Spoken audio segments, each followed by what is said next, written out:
Let's talk about sound design.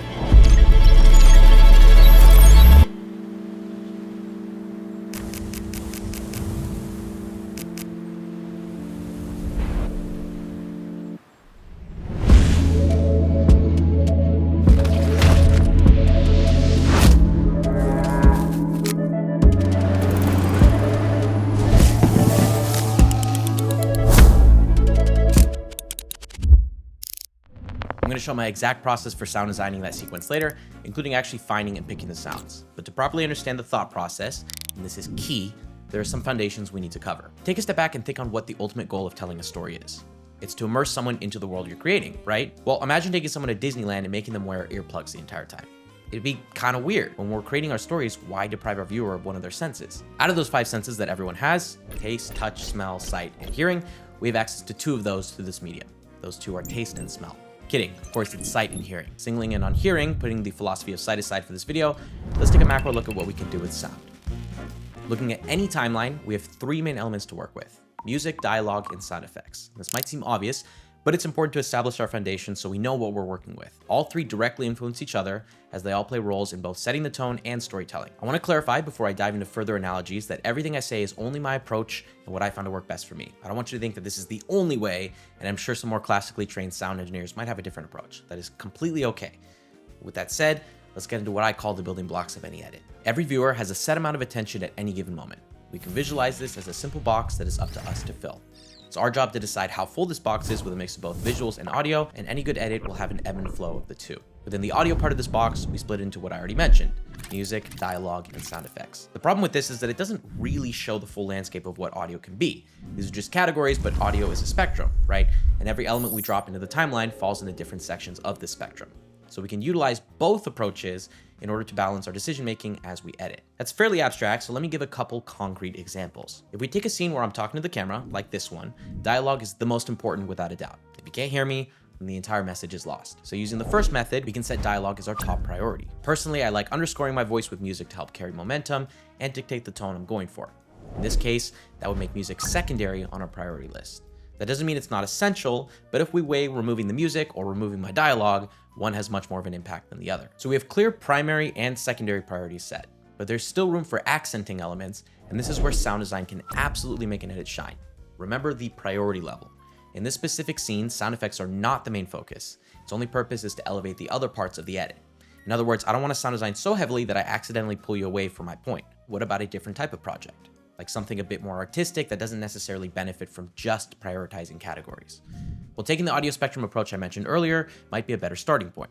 A simple way to look at it is that we have the choice to fill the lows, mids, and highs of our spectrum. You already know this kind of intuitively with music. Think of any song or beat that you like. You might have percussive elements in the high range and bassy elements in the low range. But it's never just one sound that makes up a whole song. It's the array of layers and combination of different instruments that make you feel any type of emotion when listening to that song. Sound design is no different. Does that mean you need to always fill the entire range with as much as you can? No, not at all. What you choose to and choose not to layer in sets the tone and allows you to convey different emotions to the viewer. There are times where a heavy bass helps to convey something like intensity, or lots of high clicks push the tactile nature of your visuals. Let's take a look at the final product from when I turned myself into an animated painting, which you can check out after this video if you're interested. I'm going to cut the music out and just play the sound effects with an audio visualizer so you can see where on the spectrum my sound effects land.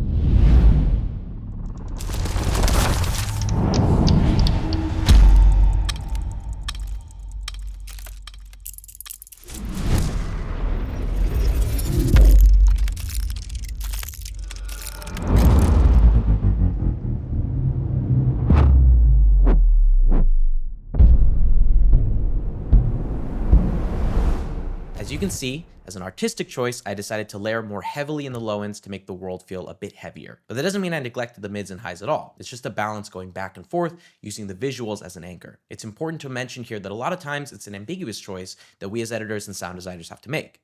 I mean, what does a painting world really sound like? That's not an easy question to answer, and so instead of focusing too much on the category priorities in this case, I pick sounds that push a broader emotional feeling. I could argue that adding a bass drop is a low, deep, guttural way of literally dropping the viewer into the world I created. And it sounds kind of cliche to analyze it this way, but it's this kind of analysis of the piece's intended emotional message that leads to making good sound design decisions.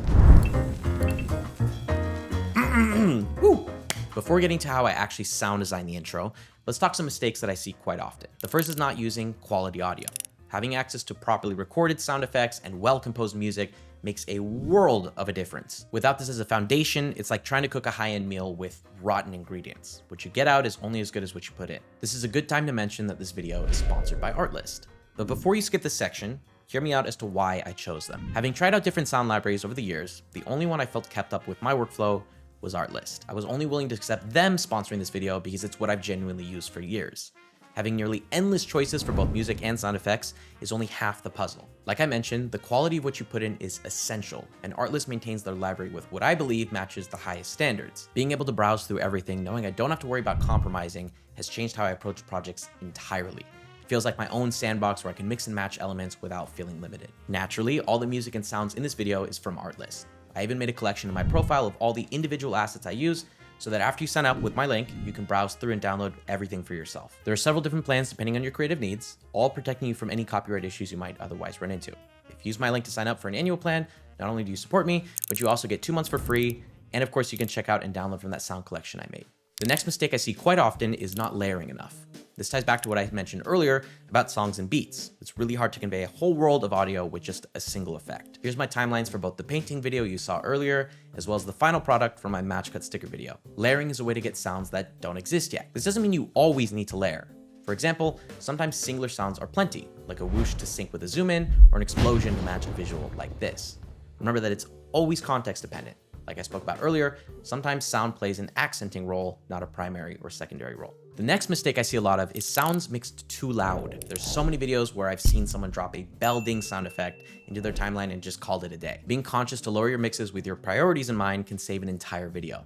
If you're in doubt, I find it best to err on the side of moderation when starting out rather than ruining your viewers' ears and attention. My last point here is one that I don't think is fair to call a mistake, but I want to mention it in this section, and that's not taking the chance to think outside the box with sound design. This applies in a few ways. The first is messing with effects like reverb or the equalizer to take your starting point and manipulate it into a different sound entirely, but I'll put a pin in this one since it'll make more sense when we get to actually sound designing in a moment. Another way to think outside the box is to not be afraid to record some of your own sounds. Sometimes you can't quite find the right finger snap sound or simple object sliding on a table.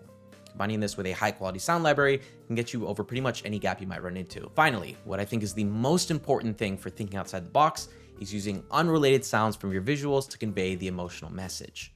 This first switched in my brain when I saw how Foley artists actually make sound effects. A lot of the time they're using strange objects or weird combinations to create the soundscape for a scene. What we can take away from this is that we don't really need to follow any rigid rules when picking sounds. If I animate text on screen as I'm speaking and add in some clicking sounds from a clock or bike gears, do you know that I'm misusing these sounds?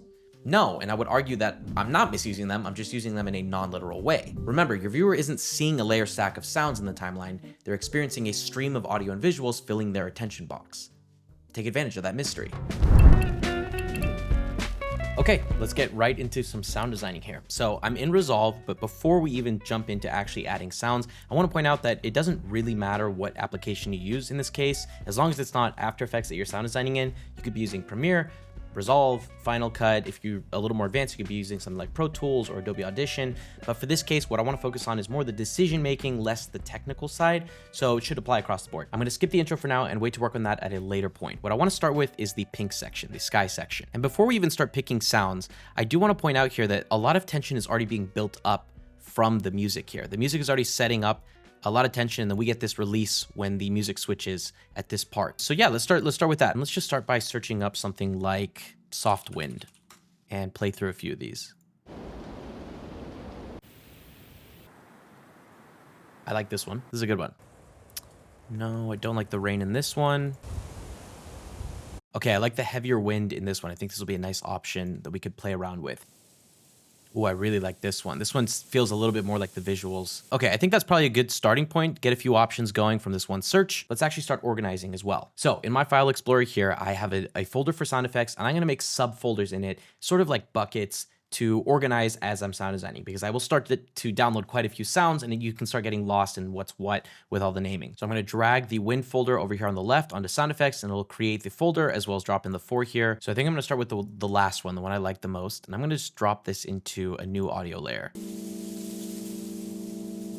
Definitely too loud, so let's lower this back down. All right, let's cut it here at the end, and I'm going to have it fade out a little bit.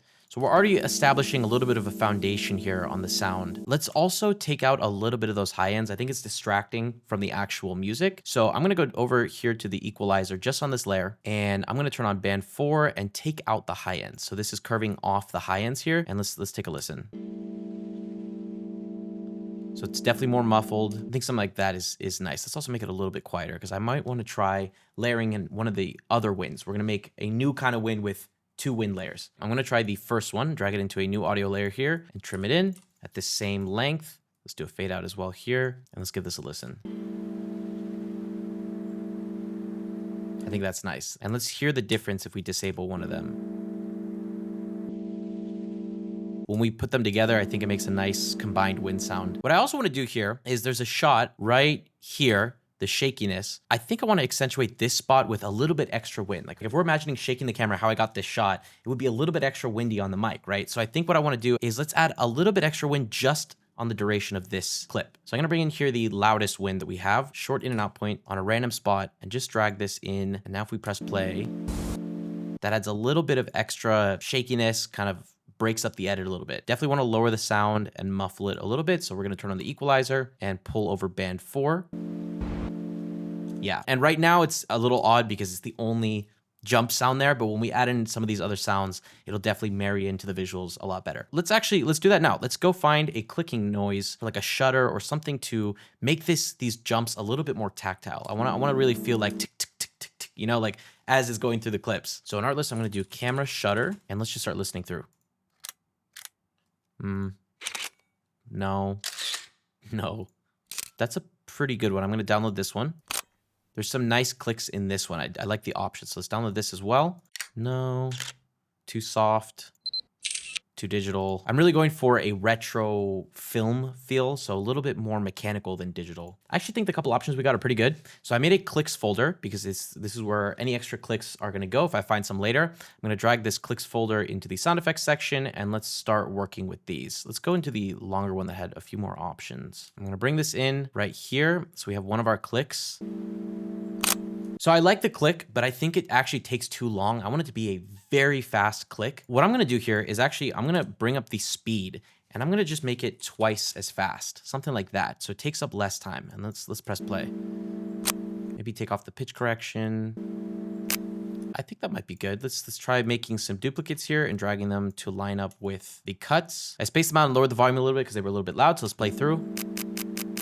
So I think they sound nice. What I want to try is lowering the EQ on all of them. So I'm going to select all of them and turn on the equalizer. And let's muffle it out just a tiny bit and see how it sounds. I think that's nice. It removes a little bit of the sharpness on the sound. Now, there's one other thing I want to point out here is that for this edit, the cut here happens 1 frame shorter than the rest. And visually, you don't really notice that, but when you add audio, you notice that this last one is a little bit faster. So what I'm actually gonna do is just shift it over 1 frame like that so that it's consistent with the rest. And even though it's off on the cut, you shouldn't notice. Let's give it a watch. I think that's better. We can also do the same thing here, do a couple of these sounds. So I'm gonna select these and copy this over. I think that's pretty good. Let's give it a playthrough from this section only.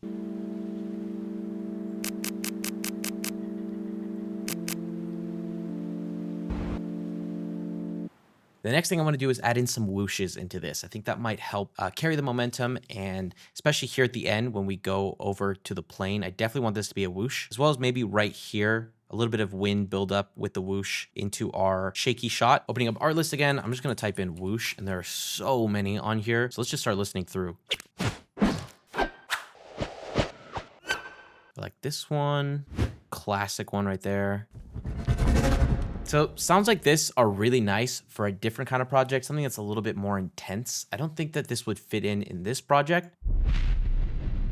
This is a really nice neutral whoosh that can be used for a lot of stuff and has that really nice texture in it. So let's get this one as well. I got a whole bunch in here and listening for ones that I think would fit well with this kind of edit. I want maybe not so intense on the whooshes, but more airy, ones that don't feel too strong.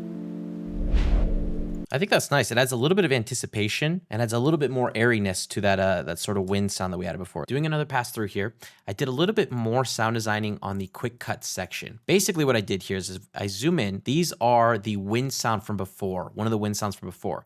And what I did is just cut it up so that it syncs up with each of the cuts and just shifted over different sections of the wind. And if you look over here in the pitch section, I pitched them differently. So you have this one is pitched up by 1, this one is pitched down by 1 semitone, this one is normal, just kind of randomly to make them a little bit different. And so you can notice the difference as it cuts through. And then this last one here just kind of tapers out. So when I play through, you get that sound of the wind kind of matching and carrying each cut a little bit. Like the wind was slightly different on the camera's microphone through each of the different shots. It just helps add that each shot is different and that we're going through a fast cut as he's running to the field. One thing I want to change though is that this one, I don't feel like this one would have wind. So what I'm going to try and find is a door closing sound, just a little bit of like a creaking door. I wasn't liking what I was finding with the door creaking noises. I think it was a bit too shrill, too harsh.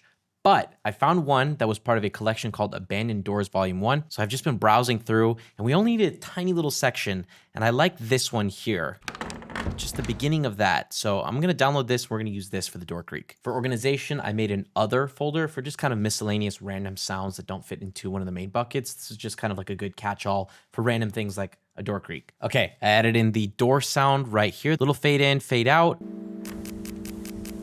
You might notice if we think about audio as a spectrum for this case, that I'm avoiding a lot of the bassier sounds in this. The song itself has kind of a droning sound, and a lot of the sounds we pick, like the winds, the clicks, the whooshes, they're more in the mids to highs. We're not really landing in the lows yet. And I think what I want to do for this upcoming section and later on in this montage is start to layer in more of those heavy sections to really build contrast between the sections. So we're starting out with this kind of droning, ethereal vibe in the first section, and we're going to start to get more bassy, full impacts as we go through different cuts. All right, let's go into the whooshes folder here and pick a good transition sound between this shot and the plane shot.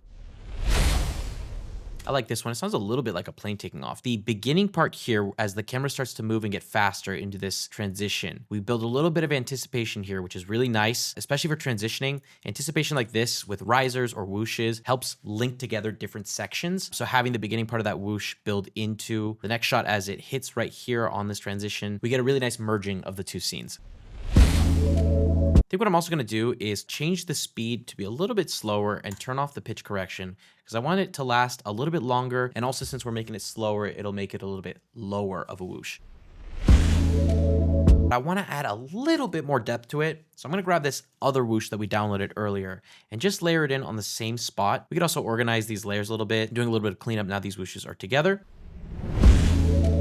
We get more depth in that whoosh. What I want to do here is I really want a sort of like plane flying overhead, maybe like landing, kind of like as if you're outside and there's a plane overhead. I want to start it here and link it all the way through, maybe fade out to like here. Opening up art list again, we have plane flying overhead as a search, and I'm just going to see if I can find one.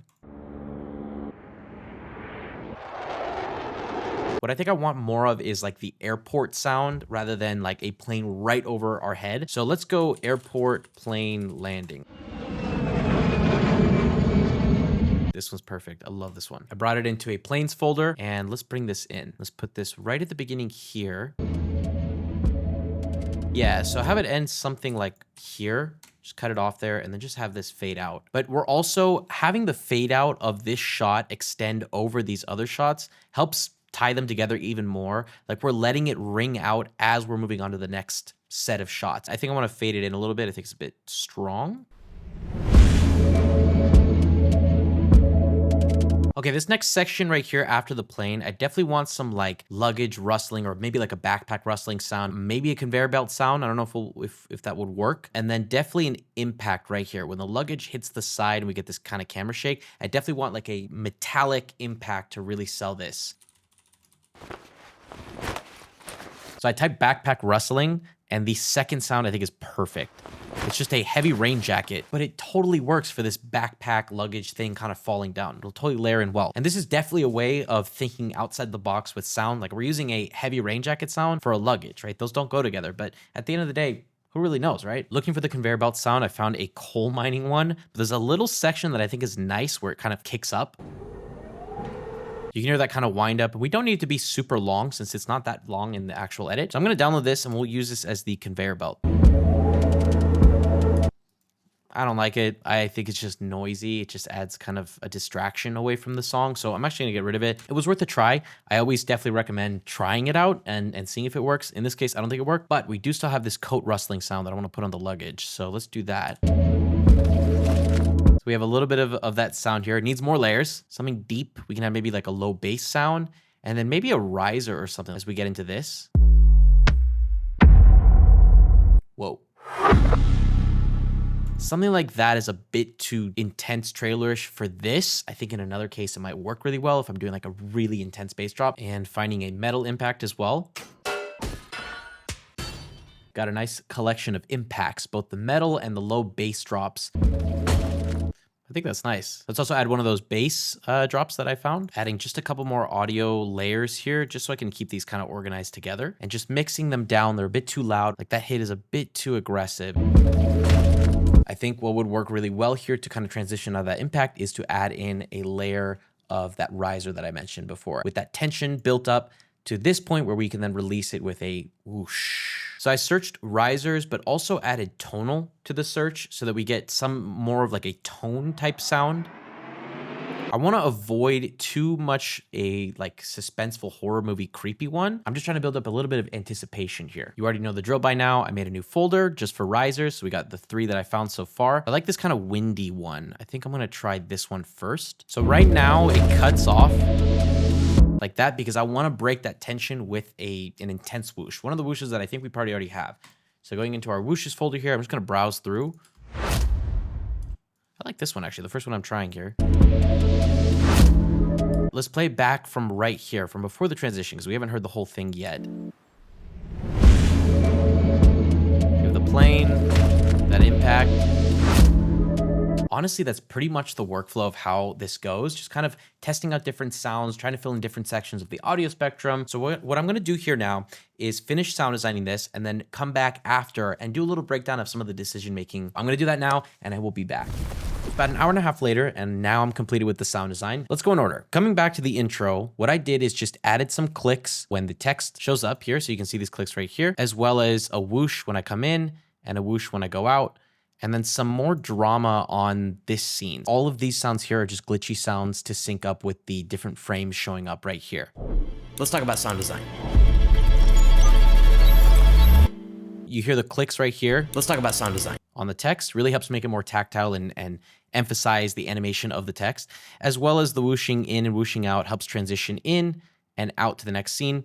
Now, one thing that I did here at the bottom, this loud looking layer, is actually one of the bass drops from before. I took one of the impacts, this guy, and actually just reversed it. So I took this and just reversed the speed, which made it sort of a riser that I then cut off right at the end, last frame here. It just builds in more intensity. So one more time. And we're getting actual contrast in that cut in the sound design as well as the music and the visuals. Picking up from here, I added some nature sounds here for the cow and walking on the grass. Pretty simple, just playing through here. Just to give it a little bit of life, especially with the cow. And then these two sections here, the way that I approached it is similar to what I did with the wind in this part here, where I have different cuts of the wind to make it feel contrasting, like each clip has its own kind of wind sound. What I did here in the Paris section is I just took little tiny bits of these vignettes. So a little bit of water sound right here, a little bike sound right here. So if I solo this right here and I play this, you hear just the bike sound because there's a clip of a bike. Or if I solo just this one here and I press play, you can hear just a little bit of water passing by because of that water shot. That's that train shot passing overhead. And they're just there for a few frames, but when you build it up together, I'm kind of building like a collective feeling of what the city feels like and what these little sound bites would be with such a fast cut. And then at the end here, transitioning with a whoosh. So we're kicking out of Paris into a nighttime, a different scene with the fireworks. So you can hear the whooshes right here. What I did here with the fireworks is just build up a whole bunch of different fireworks sounds that I got from Artlist. If I solo these and play it, those are the fireworks sounds. And one more thing I did underneath was a crowd sound. mostly because to me, that's what I remember from when I was like in this area. This was a wedding. There was people cheering. So I wanted to really add that in just underneath. And I also muffled it using the equalizer here because that was a big part of the feeling of all of these different scenes. And then to wrap it up here, adding in some clicks just to make it more tactile on these cuts. And you can hear they're ascending. All I did was just pitch them up each one. So this one is -4, this one's -3, this one's -2, and so on. You get sort of a riser out of clicks as we're, again, building tension towards the final moment here in the edit. And then just here on the baby shot, just a few more clicks and whooshes. This is just some gear sound that I found on Artlist. But yeah, basically all the same principles I showed before. So hopefully seeing a little bit of the behind the scenes of how I built this up and how I did this helps out with your sound design. Let's talk about sound design.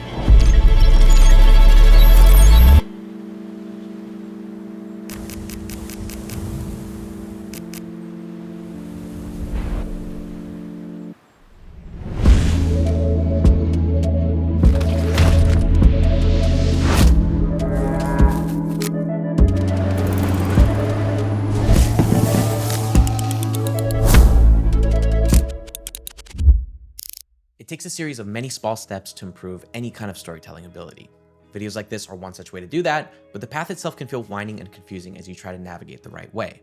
Having done this for a long time, I decided alongside my brother Nathaniel Drew to centralize everything we know about visual storytelling in one place, our filmmaking masterclass, Frame by Frame. I share all about my animation philosophy and techniques, while my brother and a couple other masterminds in our team teach you everything you need to know about cameras, script writing, filming, editing, and basically any way to elevate your stories from transactional to transformational for your viewer. You can get just the animation part of the course to follow along with me, or get the entire Frame by Frame course bundle for an even better deal. And get 10% off with this code regardless of which you choose. The link to learn more is below. I appreciate you watching, and I will see you soon.